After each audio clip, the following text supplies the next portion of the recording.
Camp been? Awesome. Hot, but awesome. Yeah.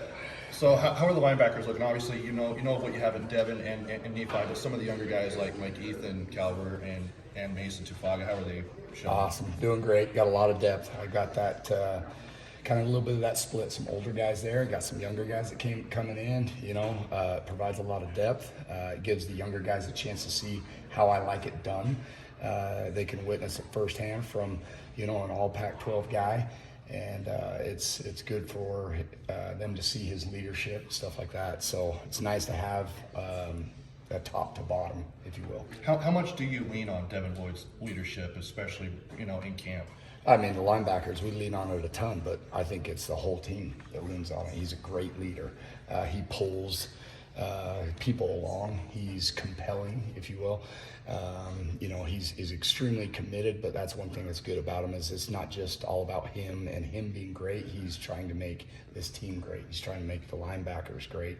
And so everything that he does, he's grabbing guys and bringing them with him. I was kind of along those same lines. How valuable is it for you as a coach to have a guy like Devin Lloyd in your room, and also maybe what are some things that he does behind the scenes that we don't see that help you out there? Right. I've heard a lot about his film watching. Yeah, valuable in the fact that you've got experienced eyes. Okay, you got a guy that has coaching type of eyes. He can see things. He can help, right? And I'm a true believer in the best way of learning is actually teaching. I come from an education background, and I know that's one of the main ways to retain information is to teach. And he's a great coach. He's a great teacher. So that's what I loved about having that experience around. A couple things that he does. I mean, he outworks everybody. Okay, he not only does he outwork everybody, but he outworks himself. Okay, he knows what his expectations are, and he succeeds those every day. Talk about Nephi Sewell's development and growth since he made the transition to linebacker and now entering year 2 as a starter. Yeah, he's done a great job. He's really picked it up. Last year in our 5 games that we played, he did a great job of really taking a hold of it and understanding it and learning it because it's different. I mean, you can be a defensive tackle type that's going to be fitting A's and B gaps, if that makes sense, right? And then all of a sudden you can be a DB type where you're dropping out in coverage. So as a linebacker, we're hybrids. We have multiple things that we've got to do. And man, he filled that role immensely. He's extremely savvy. He's one of the most savviest players I've ever been around. He knows where the ball's going. He knows where to fit it. He knows the structure of the defense. He's maybe a little bit more quiet, as you guys know, but he's an extremely savvy player and a delight to coach. You brought in a lot of high school talent in your signing class, but you weren't done. You brought in another transfer in Josh Calvert, who is the older brother of Ethan Calvert, kind of in a unique situation with him being still relatively young, but 2 years at college. What does he bring to the table? It's funny, you asked that question because I've thought about that a lot. In bringing a transfer in that comes, in my opinion, from a good program, okay, is really, really nice. It's nice to have a guy like that not necessarily we run the same defenses, but can pick up on things. His terminology, he just tweaks it a little bit and applies it to things that he's done. He's a very physical, Josh, a very physical kid. Love the way he's progressing in these 7 practices and excited about him. How deep are you at the linebacker position right now? Like how many guys, I know you're in the middle of camp, but how many guys do you think could be game ready by the time you guys roll around to the opener? Well, I mean, it's my position to make sure from top to bottom that I have enough guys that are ready. It's a game of contact and injuries happen, and to the next man up mentality. When somebody goes down, the next man grabs the rifle and he freaking takes that front line. So it's my job as a position coach to make sure that I got guys ready, and when it comes time on September 2nd, we'll be there. With transfers in recruiting, how much did it help the fact that you've put guys in the NFL at linebacker position to get these guys in now? Oh, I mean, that's huge. I mean, that's a big part of it. Everybody that's played football has dreams and aspirations to play on Sundays, right? And if they can foresee that actually becoming a reality, then that helps big time. There's a lot of things in linebacker play here at University of Utah that is appealing. Number one is, in my opinion, we've got one of the best D-lines in the country. And as you guys know, linebacker play, okay, you're as good as the defensive front in front of you. And we've got a good defensive front. And so in recruiting, you're seeking schools like University of Utah so you can play behind these big defensive tackles in front of you. I like to ask opposing position coaches about guys on the other side of the ball.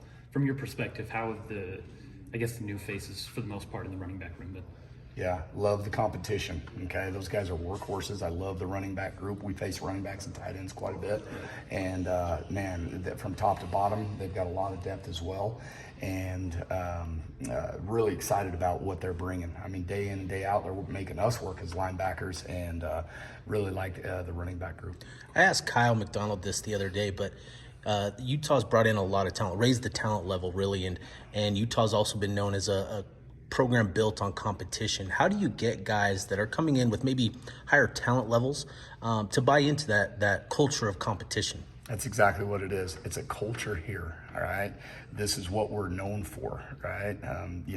You go back and you look at the amount of star recruits, right? And you're not pulling a ton of 5-star recruits, right? So our culture is what makes Utah good, right? And that's what we rely on. And so that's, at the end of the day, kind of what we're pushing for as coaches, is that culture, that toughness, that grit, the willingness to be great, and to outwork everybody. I know that having Ethan and Mason as far as big time recruits coming in, people could overlook Trey Reynolds. How has he fared so far in camp? Trey Reynolds is a gritty, tough football player.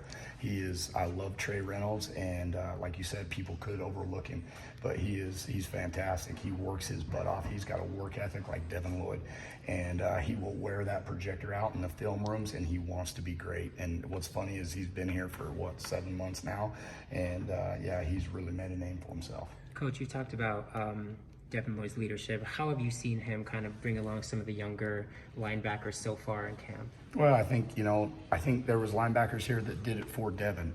The Cody Barton type linebackers that were here, the Francis Bernard type linebackers that were here. So they've over the years, it's been shown, and I think what they can see is how it is actually done. When you toe the line for gassers of what a first team all Pac-12 linebacker looks like and what he does and how he acts throughout the day in his film study, and so it really helps to be able to see it, what it actually looks like.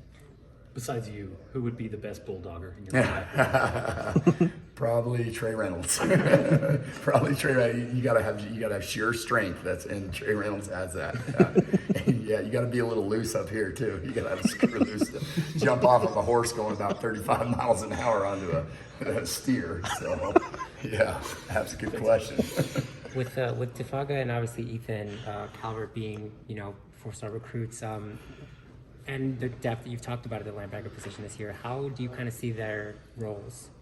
Well, I mean, there's a lot of roles that are being played, especially at a young age. I mean, there's a lot of special teams to be played. Like I said, there's development. They need to look at what an all-conference Pac-12 player looks like. And hey, are we at this point? No, let's get there. Okay, how do we get there? Those kinds of things. But yeah, as far as roles go, there's plenty of roles to be played. And like I answered the question earlier, it's my job to make sure that if one man goes down, the next man's ready. You had a player in the spring game, Kareem Reed, that really kind of showcased some ability. And then, he's a walk-on. And then you've got another guy in Hayden Fury who was also a walk-on. What does it mean? What does it say, the fact that you've got guys that are coming in as walk-ons that, fit your culture, your identity, and are producing? All right. It's a really good question. I'm a strong believer in recruiting my walk-ons. I go out and I recruit a walk-on as if he's a scholarship athlete, in my hopes that walk-on will earn a scholarship. And Kareem Reed, Hayden Fury, both of those guys, extremely hard work ethics, extremely athletic, extremely talented. Recruiting is not a science, and guys can get overlooked.